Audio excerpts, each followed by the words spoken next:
Hey y'all, this is TCA Gaming, and in this video we're going to go through some purchases that I've made.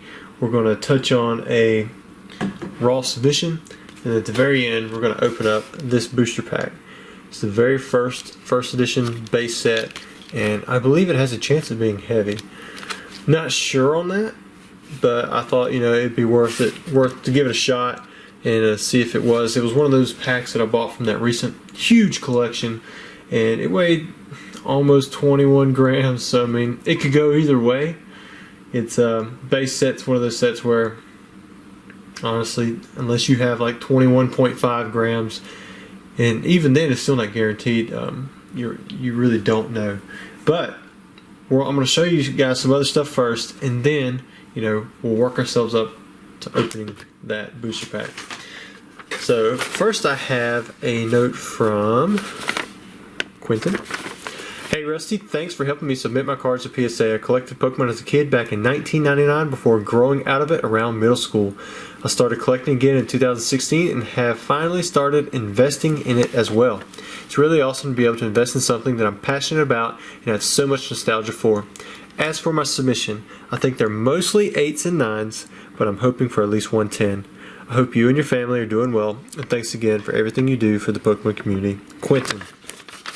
Well, I appreciate you submitting through me, and I appreciate the note and the kind remarks that you made. I'm going to show you guys his submission. We're going to start off with a Topps Dragonite. I believe it's E10. No, it's E12, so it's the last one. I forgot to go in the other order. And then we have the Charizard, which would be E6, right? Yeah, so it's E6. This is I'm not completely sure on this one because it's not. I don't think it's considered modern.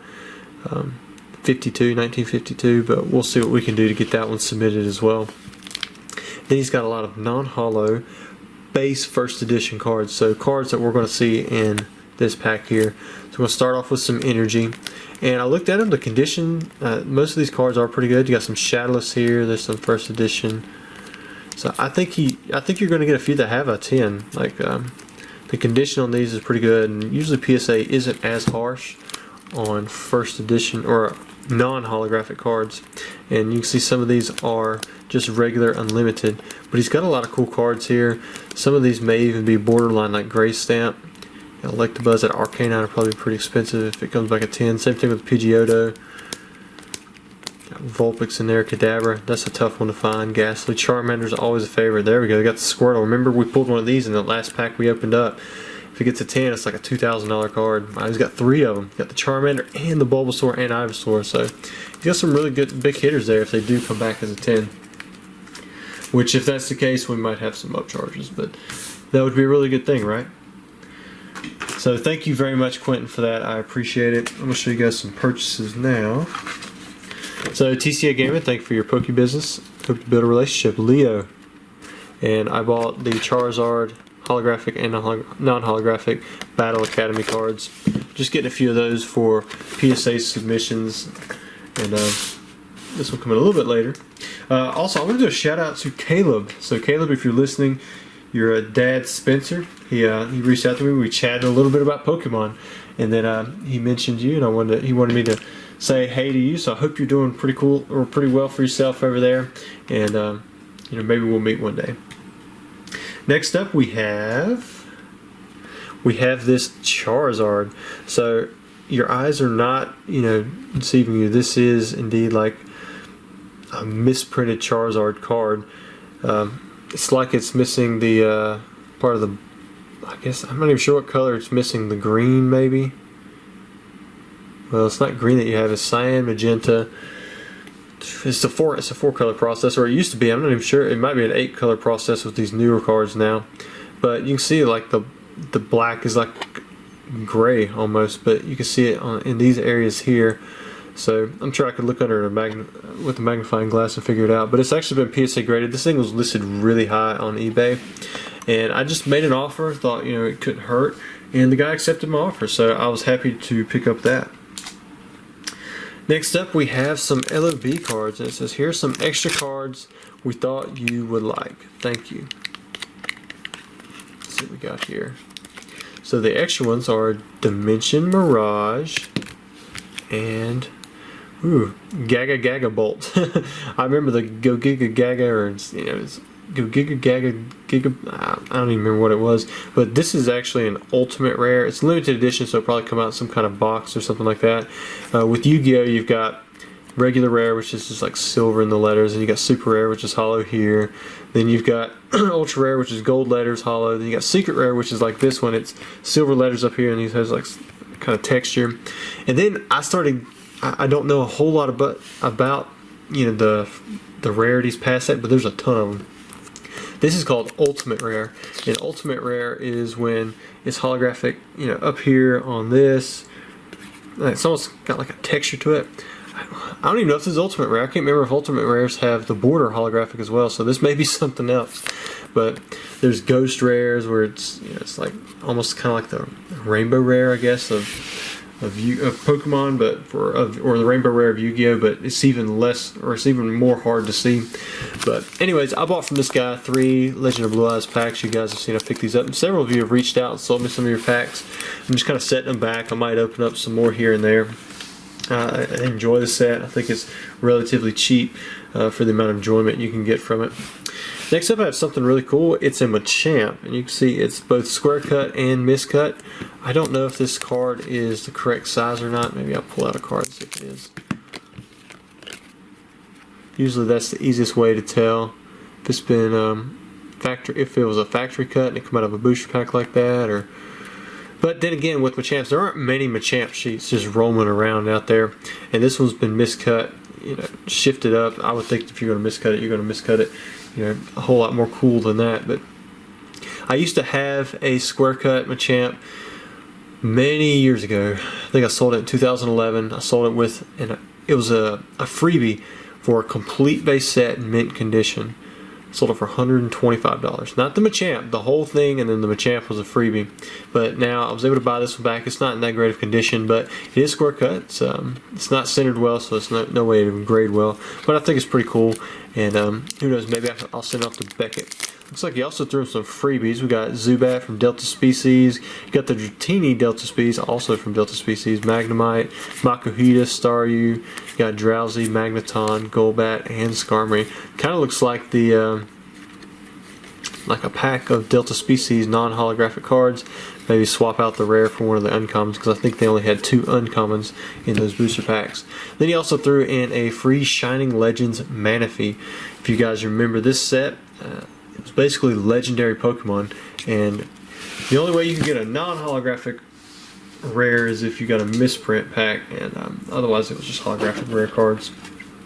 Next up, another Yu-Gi-Oh card that I bought. We have 7 Tools of the Bandit. This is an ultra rare. You can see those gold letters I was talking to you about, and it's holographic in the picture. This is from the second set ever released, Metal Raiders, my personal favorite set. This is one of those cards that nobody really ever liked, except for me. I loved playing this card in my deck. It was a trap card that basically negated the activation of any trap card, and you paid 1,000 life points, which you have 8,000 life points. When your life points go to 0, you lose. So some people saw it as a high cost, and all it did was negate the effect of a trap card. But when everybody ran Mirror Force, which destroys all attack position monsters that you have, it was a lifesaver. And it could also null out cards like Imperial Order, which killed all magic cards. I mean, some of you are probably thinking, what the heck is he talking about? Get on to the booster pack. I think I'm going to do that. If you do want to know more about my Yu-Gi-Oh strategies, feel free to reach out. I could probably ramble on about that kind of stuff. Wait, actually we have one more purchase I'm going to show you guys. Oh, actually, dang it, I've actually got a few. So I picked up a few jumbos. If any of you have Charizard jumbos, English Charizard jumbos in PSA 10 condition, I'm looking to pick up a few of those. I just like to get one of each. There's only like 11 Charizard jumbos or something like that. Nobody grades them because they're $50 a piece, but that's just the grading fee. That's not including the shipping and everything else, and that's minimum. But most of these jumbos are like $5, but I'm looking for 10s if you have any. This is another card that I bought from Breakthrough, and this is one of those errors that I actually discovered myself, or at least I know of that I discovered myself. I was the first one to market with them. I was selling them for a ridiculous price at the time, but these cards actually go like this, the breaks, and they come in the reverse hollow position. But if you look on the back side, it's actually got an upside down Pokeball, and they corrected this later on when they reprinted Breakthrough, or it may have just actually only been partial of the first print. but it was a big enough set where they're pretty easy to find. I bought this because I needed a normal Marowak brake for my personal set, but I got the misprint, which is pretty common, so it's not that big of a deal. But all of the brakes from Breakthrough can be found this way. I believe there's 6. It's like Chestnut, I don't know, Raichu, Marowak. Xerneas was Steam Siege. I can't remember all of them. I believe Zoroark, maybe Hydreigon, or that might have been Steam Siege too. Yveltal, no, that might have. For some reason I mix up Breakthrough's brakes with Steam Siege's brakes, but there's 6 of them from what I remember, and you could get them all in the regular upside down version or the upside down error version and the corrected version that you can get later on. But so I'm gonna have to order another one of these. They're only like $1 or so, but I just need one to complete my brake set. Somehow I think I sold one when I had oversold, so I pulled it out of my personal collection. And last but not least, you're not even going to see all of it, but we have another Southern Islands binder. There's the bottom right corner, there's the bottom left corner, there's the top left corner, and the top right corner. You can't really see a whole lot, but inside of here is a lot of stuff that I'm not going to open up. Got the complete Southern Islands set, got 3 booster packs, postcards, got a binder. We're going to make it onto the main show, which is this guy right here.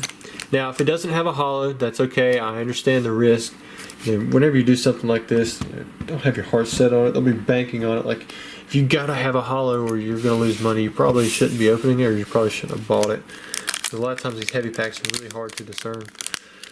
Oh, that popped open a little quicker than I thought it would. I was hoping to keep the pack intact, but the cards inside are worth way more. So if I can't, I can't.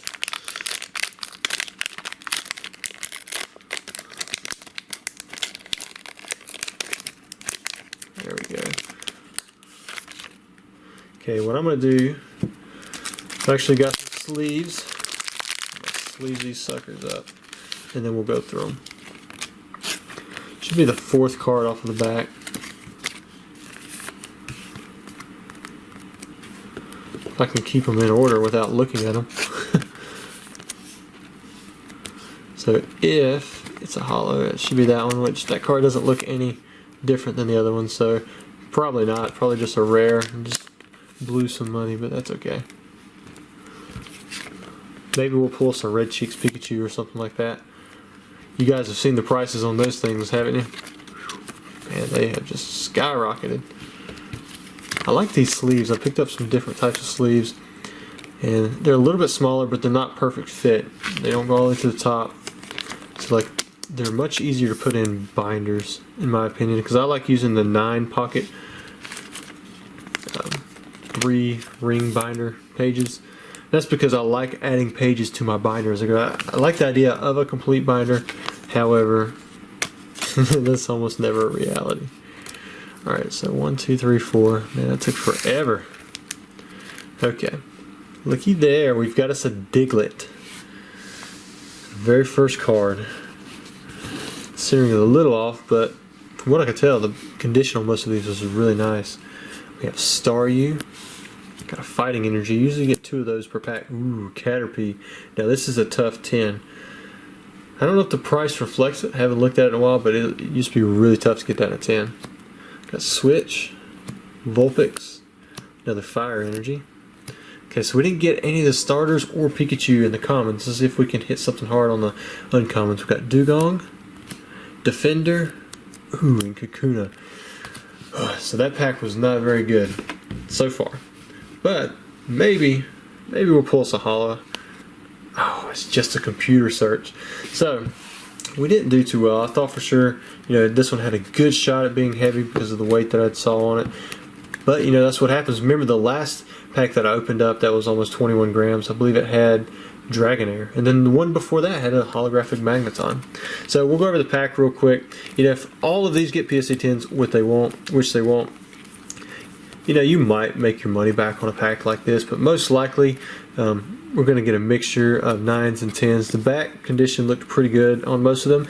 However, the centering was off just a little bit. You can see on these first 4 cards, the centering shifted up just a little bit, but it may not be enough that's noticeable for it detracts from the overall price. But anyways, you know, we took a chance and we didn't get it. So what I'm going to do is, just so that we don't end on that, let me see if I can grab a pack.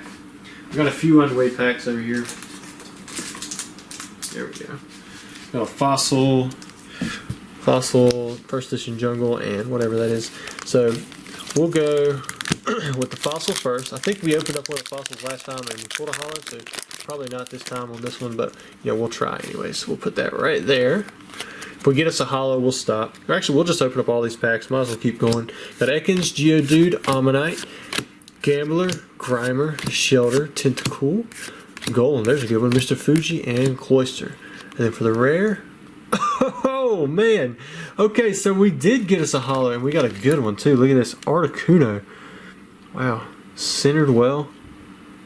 The holographic portion looks great. Man, that's about as good as you could get from that. Let's look on the back side. There we go. There it is. It'll be the killer right there.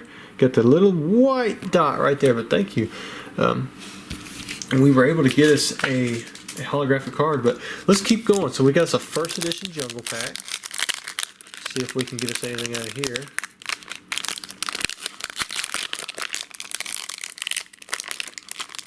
I can get the pack open. There we go. 1, 2, 3, 4. No, look at that. First edition Pikachu. But man, that's not going to get the 10. I don't know if you guys can see it, but it's actually got a line straight down the middle. Probably from the factory. It's got Spearow, Cubone, Rhyhorn, Nidoran, Goldeen, Jigglypuff. That's a good one. Oh, we got a Butterfree error. Check that out. So, for those of you who don't know, Butterfree is notorious for having an ink bubble on the 1, and it makes it look like a D. So that's called the first edition error. We've got Parasect and Rapidash, and then Rapidash, of course, has this universal error where it says put Rapidash on the stage 1 card, but it's actually put Rapidash on the basic card, which is Ponyta. Alright, so we're definitely sleeving up the Butterfree. I mean, that's a really nice pull. Those of you who watch quite often know that I really like my arrows. So while that we're on a roll, we might as well go ahead and open up whatever this is. This is Spanish Cartas, yeah. I think this is Spanish. So maybe we'll pull something cool out of here, and if not, I don't really know much about the Spanish base set. 1, 2, 3, 4. I don't even know if it's the 4th card from the back. That's where it would be, because that's an uncommon. So we got Pokemon Flute, Porygon, Jinx with a little ink dot, Starmie, Switch, Sandshrew, Charmander, nice, Imposter Professor Oak, so that's the one right there. And we got a couple energy, and what I put back here? Probably another common. Yeah, Coughing. Alright, so cool. We pulled us an Articuno at least, and we got us a Butterfree. That was a lot of fun. I hope you guys enjoyed, and thanks for watching.